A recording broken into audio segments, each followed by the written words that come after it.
ধূমপান স্বাস্থ্যের পক্ষে ক্ষতিকর। ইহা ক্যান্সারের কারণ। Smoking is injurious to health. It causes cancer.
কোনো এক অলস দুপুরে মাঝে মধ্যেই লীনা চলে আসে তার অবসর সময় কাটাতে সমুদ্রের ধারে। আর সেখানেই দেখা হয় তার অর্ণবের সাথে।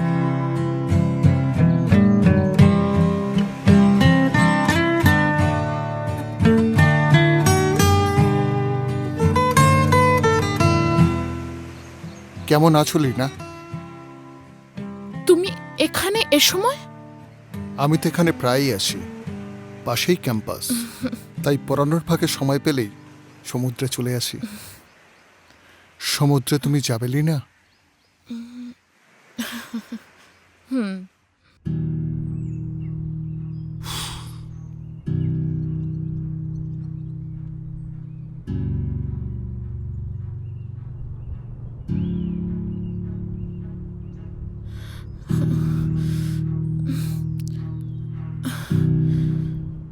কি ব্যাপার? কি হলো? পারলাম না গো, মা বাবাকে বোঝাতে পারলাম না। চলো না আমরা পালিয়ে গিয়ে বিয়ে করি। না লীনা, তোমাকে বিয়ে করতে হলে তোমার বাড়ির সম্মতিতেই আমি বিয়ে করব। তোমাকে পালিয়ে নিয়ে কি আমি বিয়ে করব না। তাহলে তোমার আমাকে আর বিয়ে করা হলো না। তবে তাই সই।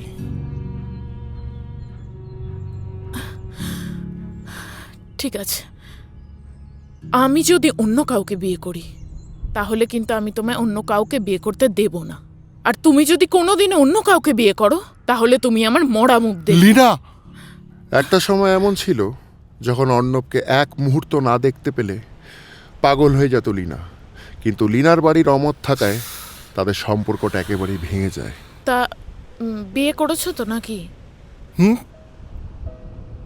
এই চা একদম ভুলে গেছি। তারপর তোমার বরের কথা বলো।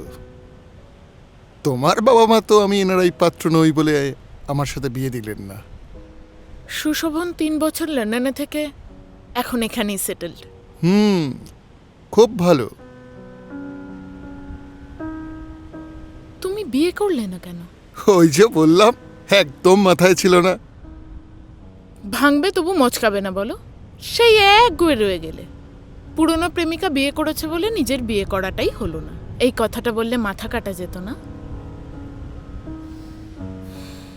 সুশোভন স্বামী হিসাবে একদম পারফেক্ট। আমি খুব ভালো আছি ওর সাথে। তুমি তো খুব ঝগড়ুটে ছিলে, তাই না?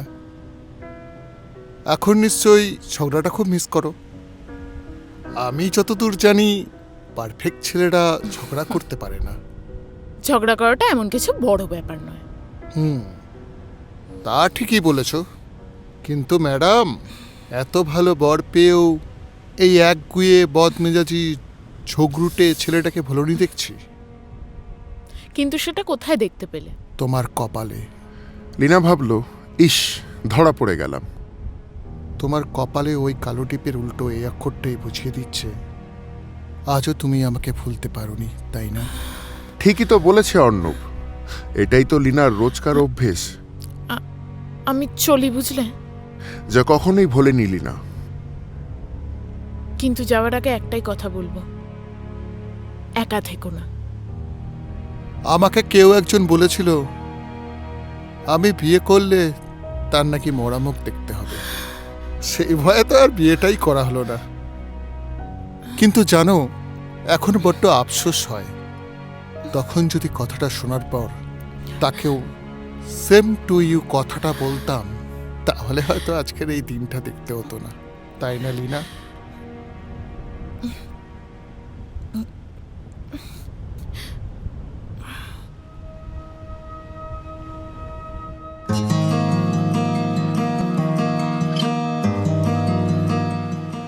সেদিন বাড়ি ফেরার সময় লীনার মনে এক অদ্ভুত ভালো লাগা কাজ করছিল। অর্ণব এখনো শুধুমাত্র ওকেই ভালোবাসে, এটা জেনে একটা তৃপ্ত অনুভব করছিল লীনা। আবার যে বড্ড দেখতে ইচ্ছা করছে অর্ণবকে। অর্ণবেরও নিশ্চয়ই ওর মতনই অবস্থা। কিন্তু দেখা করে কি লাভ? হ্যাঁ, এই ভালোবাসা যে আর কোনোদিনও পরিণতি পাবে না। কিন্তু তাও এই পোড়া মন যে বারবার অর্ণবকেই দেখতে চাইছে।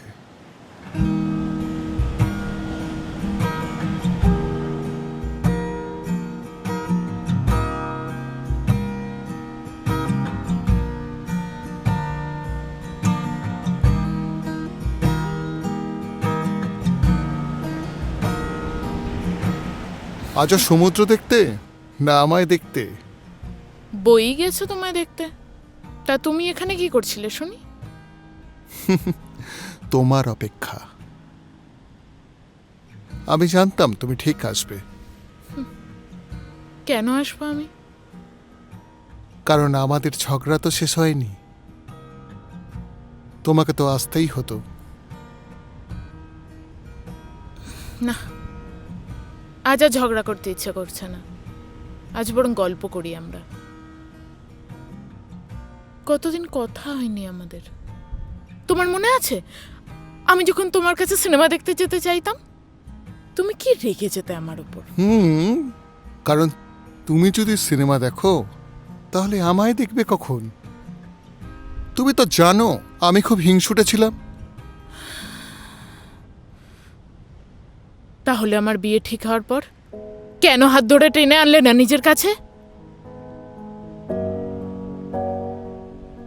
একবার বলে তো দেখতে লিনা, চলো আমার সাথে। অপেক্ষা করছিলাম, ভেবেছিলাম সব বাধা কাটিয়ে তুমি আসবে আমার কাছে, কিন্তু তুমি এলে না। তোমার বিয়ের রাতে তোমার বাড়ির সামনে দিয়ে যেতে গিয়ে শুনলাম ভেতরে সানাই বাজছে। শুনে মনে হয়েছিল আমার জীবন থেকে তোমার বিদায়ের সানাই বাজছে। ভাবলাম এখনো মনে হয় বিয়ে শুরু হয়নি, একটু অপেক্ষা করি, যদি লীনা আসে।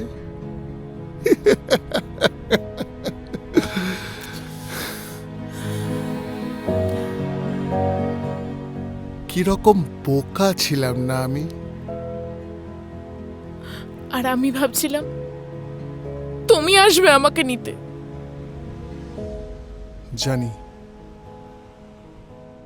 জানি অনেক অভিমান আর অভিযোগের পাহাড় জমে আছে আমাদের মনে, কিন্তু লীনা, আজ তুমি স্বামী সন্তান নিয়ে সুখে ঘর করছো। আজ তোমাকে আমার মতো ফাঁকা ঘরে বোবার মতো বসে থাকতে হয় না। আজও তুমি ফিরতে দেরি করলে সুশোভন তোমার জিজ্ঞাসা করে কেন এত দেরি হলো তোমার। লীনা, তোমার দুহাত ভরা, আর আমায় দেখো শূন্য হাতে দাঁড়িয়ে আছে।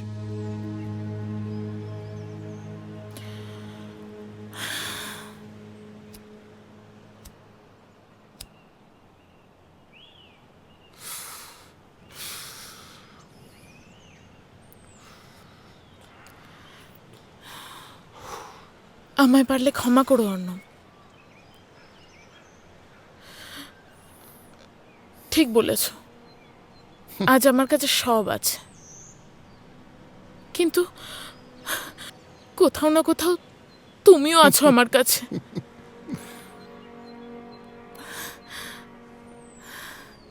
হ্যাঁ, সে তো আছি, তবে স্মৃতিতে আছি।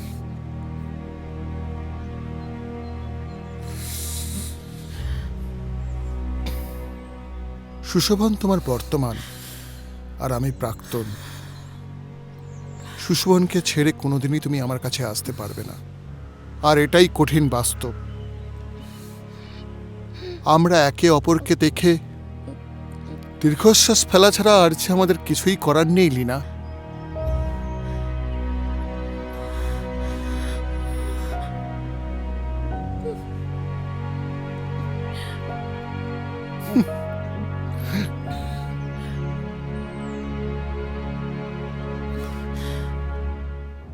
কি ঠিক বললাম তো?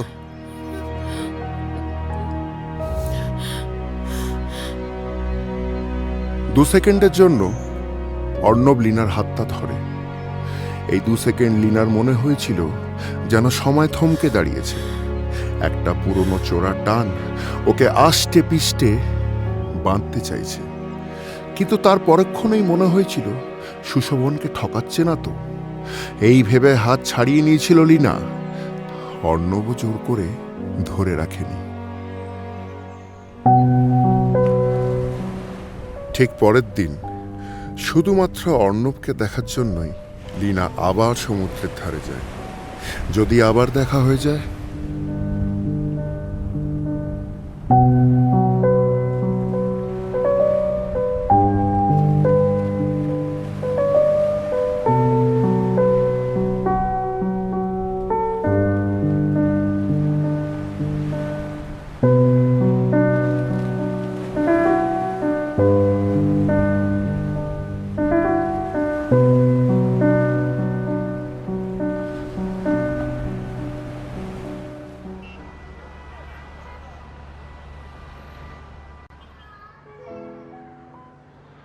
টাটা, সাবধানে যেও।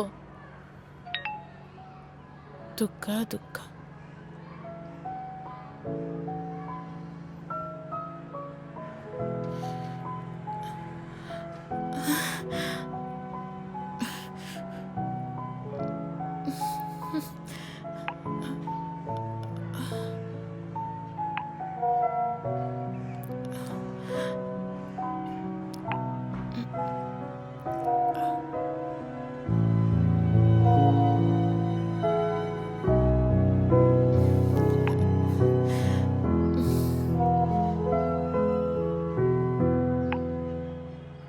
অর্ণবের মেসেজ এলো, কফি হাউসে আসবে লীনা। লীনা খুশি মনে তড়িঘড়ি করে যে বেরিয়ে পড়েছিল।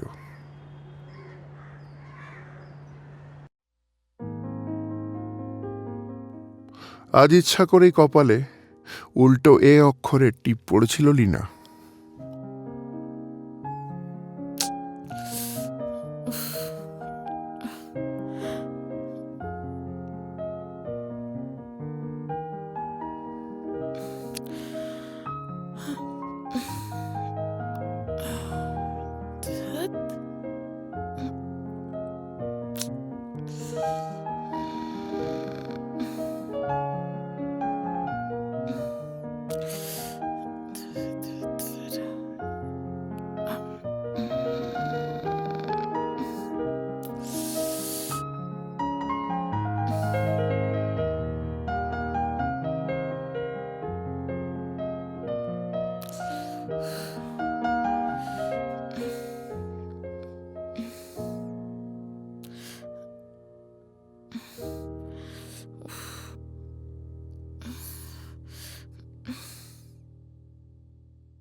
কফি হাউসে পৌঁছে অর্ণবের পাশাপাশি বসেছিল লীনা। আজ অর্ণবকে একটু অন্যরকম দেখাচ্ছিল। অর্ণবকে একটু আনমনা মনে হচ্ছিল লীনার। অর্ণব তার মোবাইল বের করে লীনাকে একটি মেয়ের ছবি দেখালো। কে এই মেয়েটা? মেয়েটির নাম তৃষা, আমাদেরই কলেজের প্রফেসর। তো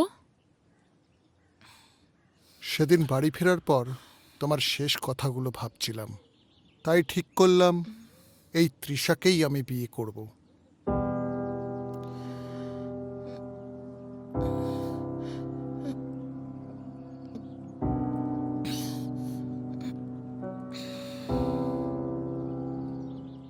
তাহলে যে তুমি বলেছিলে কোনোদিনও বিয়ে করবে না?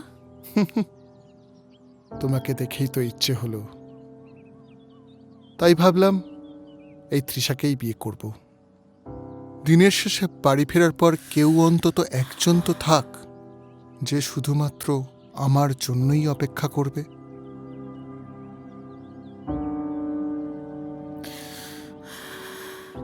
কথাটা শুনে খুব রাগ হচ্ছিল লীনার। নিজেকে সামলে ওঠে। আমি চলি। তৃষাকে নিয়ে সুখী হয়েও প্রে করব ভগবানের কাছে। ভালো থাকে অর্ণব। চেষ্টা করব তোমাকে ভুলে তৃষাকে নিয়ে সুখী হবার।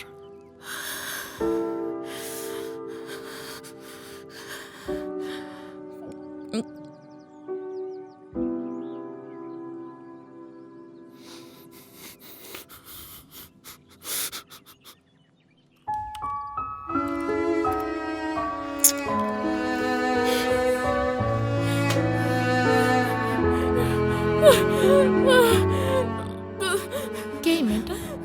মেয়েটির নাম তৃষা, আমাদেরই কলেজের প্রফেসর। তাহলে যে তুমি বলেছিলে কোনোদিনও বিয়ে করবে না? দিনের শেষে বাড়ি ফেরার পর কেউ অন্তত একজন তো থাক যে শুধুমাত্র আমার জন্যই অপেক্ষা করবে। কি হয়েছে লীনা?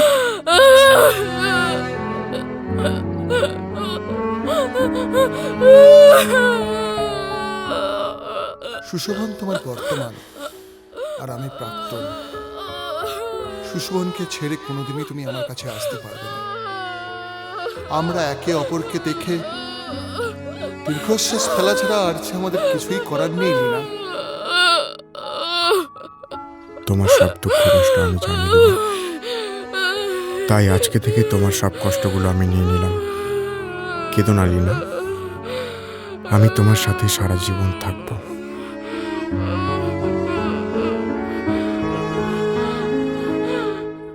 তুমি ঠিকই বলেছিলে অর্ণব, প্রাক্তন শুধুমাত্র স্মৃতিতেই থাকে।